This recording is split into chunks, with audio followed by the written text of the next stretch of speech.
रात को जब मैं नहाने जाती हूँ तो अब दरवाज़ा पूरा बंद नहीं करती, बस एक छोटा सा गैप छोड़ देती हूँ।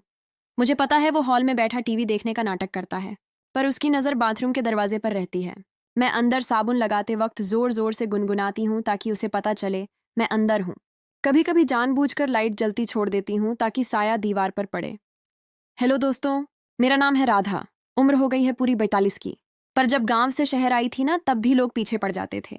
आज भी पड़ते हैं। लोग कहते हैं राधा भाभी तो आज भी 32 से ज्यादा नहीं लगती। मैं हंस देती हूँ पर अंदर से मजा आता है।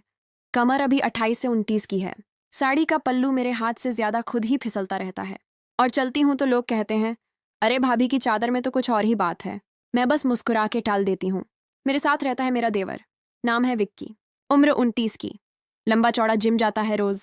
कंधे ऐसे कि 2 हाथों से भी नहीं नापे जा सकते। आवाज इतनी भारी कि जब भाभी बोलता है ना तो दिल में कुछ हलचल सी हो जाती है। मैंने कभी सोचा भी नहीं था कि अपने देवर को इस नजर से देखूंगी। पर पिछले 9-10 महीने जो कुछ घर में चल रहा है वो कोई सपने में भी नहीं सोच सकता। हम दोनों अकेले रहते हैं। मेरे पति यानी विक्की के बड़े भैया 3 साल पहले गुजर गए थे। एक्सीडेंट बताया था सबने। मैं विधवा हो गई। ससुर सासुर भी नहीं रहे। बस मैं और विक्की। एक ही मकान में 2 कमरे, एक किचन, एक ही छत। शुरू में तो सब नॉर्मल था। मैं भाभी, वो देवर, पर धीरे धीरे पता नहीं कब बातें बदलने लगी। सुबह उठती हूँ तो विक्की बिना बनियान के बालकनी में खड़ा सिगरेट पीता रहता है। पीठ पर पसीना चमकता है। मसल्स ऐसे उभरे रहते हैं जैसे अभी फट जाएंगे। मैं चाय ले जाती हूँ तो वह मुड़ता है। आंखें मेरी साड़ी के पल्लू पर टिक जाती हैं। पहले तो मैं झेप जाती थी, अब जानबूझकर पल्लू थोड़ा और ढीला छोड़ देती हूँ। वो हंसता है और बोलता है भाभी तुम दिन ब दिन और खतरनाक होती जा रही हो।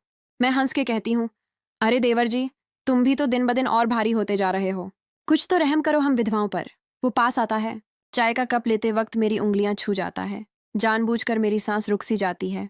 रात को जब मैं नहाने जाती हूँ तो अब दरवाज़ा पूरा बंद नहीं करती, बस एक छोटा सा गैप छोड़ देती हूँ। मुझे पता है वह हॉल में बैठा टीवी देखने का नाटक करता है, पर उसकी नज़र बाथरूम के दरवाजे पर रहती है। मैं अंदर साबुन लगाते वक्त जोर जोर से गुनगुनाती हूँ ताकि उसे पता चले मैं अंदर हूँ। कभी कभी जानबूझकर लाइट जलती छोड़ देती हूँ ताकि साया दीवार पर पड़े। एक दिन तो हद ही हो गई। मैं नहा के निकली सिर्फ पेटीकोट अन ब्लाउज में, बाल गीले। विक्की सोफे पर लेटा था। मैंने उसकी वाइट शर्ट उठाई जो सोफे पर पड़ी थी और पहन ली। बटन नहीं डाले, बस 2 बटन नीचे से बंद किए। शर्ट मेरी जांघों तक भी नहीं आ रही थी। मैं किचन में चाय बनाने चली गई। विक्की उठा और पीछे पीछे आ गया। मैंने झुक के गैस जलाई तो शर्ट ऊपर खिसक गई। मैंने बनावटी गुस्सा किया। क्या देख रहे हो? वो पास आया। मेरी कमर पर हाथ रख के बोला भाभी तुम्हें पता है ना तुम क्या कर रही हो? मैंने उसकी छाती पर हाथ रख के धक्का दिया हल्का सा। हटो बदमाश, चाय पी लो। पर उस दिन के बाद से कुछ और ही हो गया। वो रात रात भर मेरे कमरे के बाहर टहलता। मैं भी दरवाज़ा खुला छोड़ देती। कभी कभी वो अंदर आ जाता। मेरे बगल में लेट जाता। मेरे बगल में लेट जाता। कुछ नहीं बोलता, बस हाथ मेरे हाथ पर रख देता। मैं भी चुप रहती। हम दोनों जानते थे कि अगर एक शब्द भी बोला तो सब खत्म हो जाएगा या शुरू हो जाएगा। फिर एक रात, वो रात मैं कभी नहीं भूल सकती। मैं लेटी थी। लाइट बंद थी। सिर्फ बाहर स्ट्रीट लाइट का उजाला आ रहा था। विक्की धीरे से आया। मेरे बगल में लेट गया। उसने मेरे कंधे पर हाथ रखा। मैंने कुछ नहीं कहा। उसका हाथ धीरे धीरे मेरी गर्दन पर आया। फिर गाल पर मेरी सांस तेज हो गई। उसने मेरे कान में फुसफुसाया भाभी, मैंने तुम्हें कभी भाभी की नज़र से नहीं देखा। मुझे सिर्फ तुम चाहिए, वो वाला प्यार पूरा का पूरा।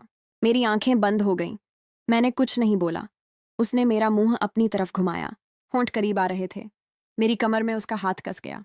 और ठीक उसी वक्त दरवाजा जिया जोर से खुला। बाहर खड़ी थी मेरी ननद यानी विक्की की छोटी बहन पूजा।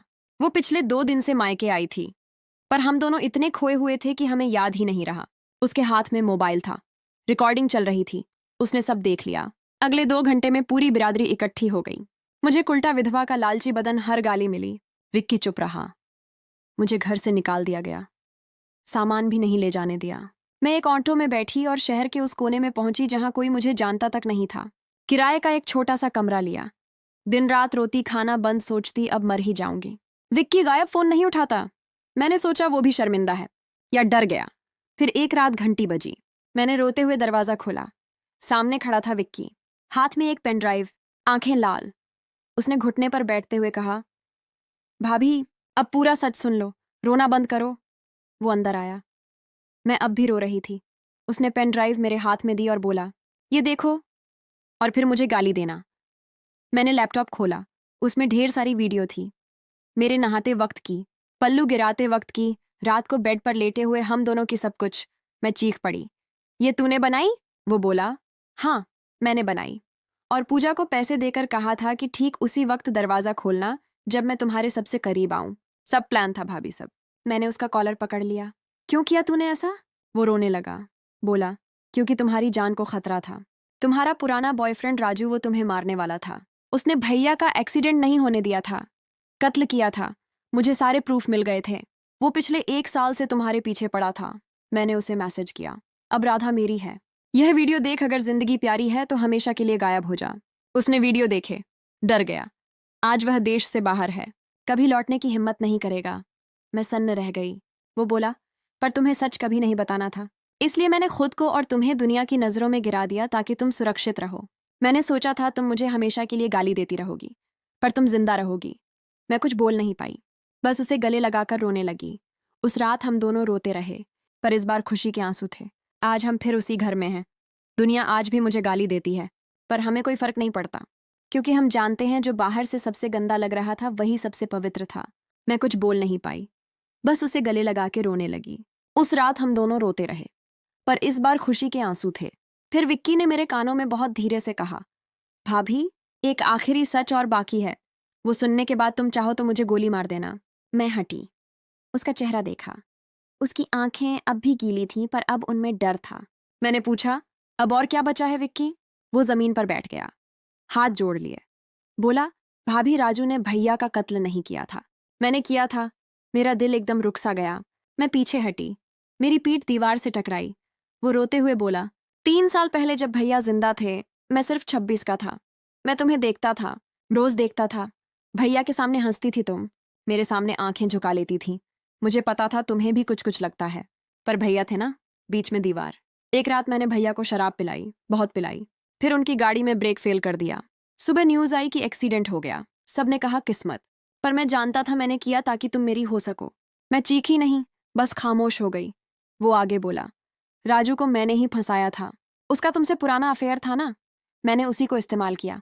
प्रूफ बनाए, धमकी दी, सब मेरे प्लान का हिस्सा था। पिछले 9 महीने जो फ्लर्टिंग, जो वीडियो, जो पूजा का आना, सब मैंने इसीलिए किया ताकि तुम मेरे साथ रहने को मजबूर हो जाओ। तुम्हें कभी कोई खतरा नहीं था भाभी। खैर, आकर मैं था। मैंने तुम्हें अपने लिए आजाद करवाया, पहले भैया को मार के, फिर दुनिया से बदनाम करके। मैंने उसकी आंखों में देखा, अब उनमें पागलपन था। मैंने धीरे से पूछा, तो अब वो खड़ा हुआ, मेरे करीब आया, बोला, अब तुम मेरी हो पूरी तरह। दुनिया भी मान चुकी है कि तुम मेरे साथ हो, अब पीछे मुड़ने की कोई राह नहीं। मैंने मुस्कुरा दी। पहली बार उस रात मैंने सच में मुस्कुराया। फिर मैंने अपना फोन निकाला जो पिछले 10 मिनट से रिकॉर्डिंग पर था। उसकी सारी कबूलियत, उसकी सारी सच्चाई सब रिकॉर्ड हो चुकी थी। मैंने फोन उसकी तरफ बढ़ाया और बोली, विक्की, तुम भूल गए, मैं विधवा हूं पर मूर्ख नहीं।